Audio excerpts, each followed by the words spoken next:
Hello viewers, welcome back to our channel LTT let's tax talk. This is C Shruti Gupta. आज हमारा discussion का topic है tax audit in respect of partnership firm. अब partnership firm में जब tax audit होता है तो कोई भी पार्टनर को कोई सैलरी, कमीशन, बोनस, इंटरेस्ट देना होता है तो उसकी एक कैपिंग होती है। आज हम उसी सेक्शन को डिस्कस करने वाले हैं, सेक्शन 40 सब क्लॉज बी। तो स्टार्ट करते हैं। सेक्शन 40 सब क्लॉज बी क्या कहता है? एक पार्टनरशिप फर्म में टू टाइप्स के पार्टनर हो सकते हैं। One is non working partner and the other one is working partner. तो पहले हम लेते हैं, अगर एक नॉन वर्किंग पार्टनर है और उसको कोई सैलरी, बोनस, कमीशन या इंटरेस्ट मिलता है तो उसका क्या ट्रीटमेंट होगा। जो भी हम वर्किंग पार्टनर को सैलरी, बोनस, कमीशन या फिर इंटरेस्ट देते हैं वो सभी एक्सपेंसेस डिसअलाउड कर दिए जाते हैं। ऑब्वियसली हम अपनी अकाउंटिंग करते समय उन सबको अकाउंट फॉर करेंगे, मगर जब इनकम कैलकुलेशन की बात आती है फॉर इनकम टैक्स पर्पसेस, वो सभी एक्सपेंसेस जो कि एक नॉन वर्किंग पार्टनर को या नॉन एक्टिव पार्टनर को दिए जाते हैं in the form of salary, bonus, commission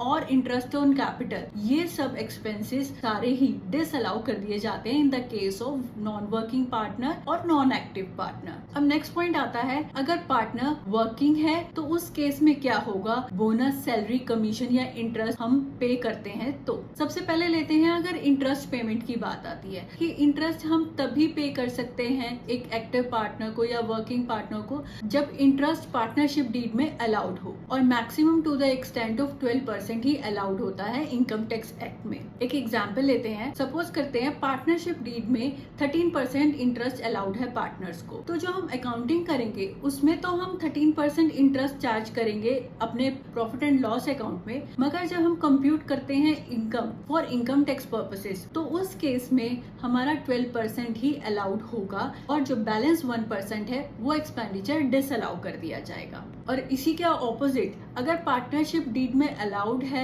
11% interest तो उस केस में, क्योंकि maximum to the extent of 12% allowed है, उस केस में 11% ही इंटरेस्ट दिया जाएगा पार्टनर को और हमारे प्रॉफिट एंड लॉस में भी 11% ही अलाउड होगा। अब नेक्स्ट पॉइंट आता है सैलरी का। सैलरी में कितनी कैपिंग है अगर हम एक वर्किंग पार्टनर को सैलरी देते हैं। सैलरी के लिए भी अगर पार्टनरशिप डीड अलाउ करती है पार्टनर्स को सैलरी के लिए तो ही एक्टिव पार्टनर्स को सैलरी दी जाती है। हम मंथली बेसिस पे या एनुअल बेसिस पे सैलरी अकाउंट फॉर तो करते हैं पार्टनर्स की, मगर इनकम टैक्स पर्पस के लिए कैसे सैलरी कैलकुलेट करेंगे अब हम उसे जानते हैं। जितना भी हमारा नेट प्रॉफिट निकलेगा उसको हम पहले बुक प्रॉफिट्स में कन्वर्ट करेंगे। बुक प्रॉफिट्स क्या होती है? बुक प्रॉफिट्स होते हैं जो भी हमारा नेट प्रॉफिट होगा उसमें हमने जितना भी इंटरेस्ट टू पार्टनर्स दिया है वो एड बैक करेंगे और जितनी भी सैलरी टू पार्टनर्स दी है वो एड बैक करेंगे। जो भी net profit plus interest plus salary आएगा that is equal to book profits. अब बुक प्रॉफिट्स में से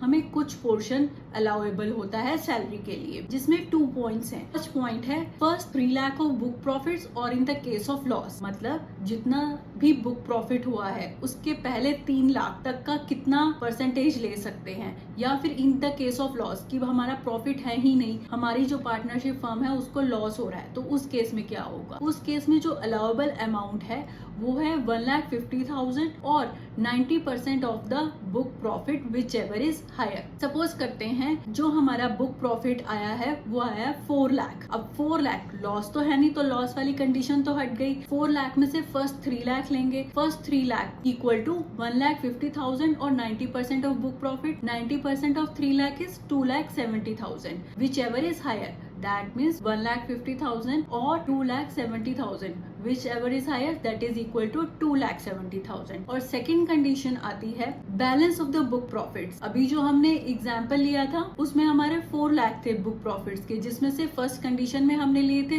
फर्स्ट 3 लाख बुक प्रॉफिट्स और नेक्स्ट पॉइंट था बैलेंस प्रॉफिट्स। अब 4 lakh minus 3 lakh equal to 1 lakh. 1 lakh का बुक प्रॉफिट रह गया। अब जो बैलेंस बुक प्रॉफिट है उसका 60% of the balance book profit, that means 1 lakh का 60% equal to 60,000। That means first point में था हमारा 2,70,000 और नेक्स्ट पॉइंट में था हमारा 60,000। तो 2,70,000 प्लस 60,000 इज इक्वल टू 3,30,000।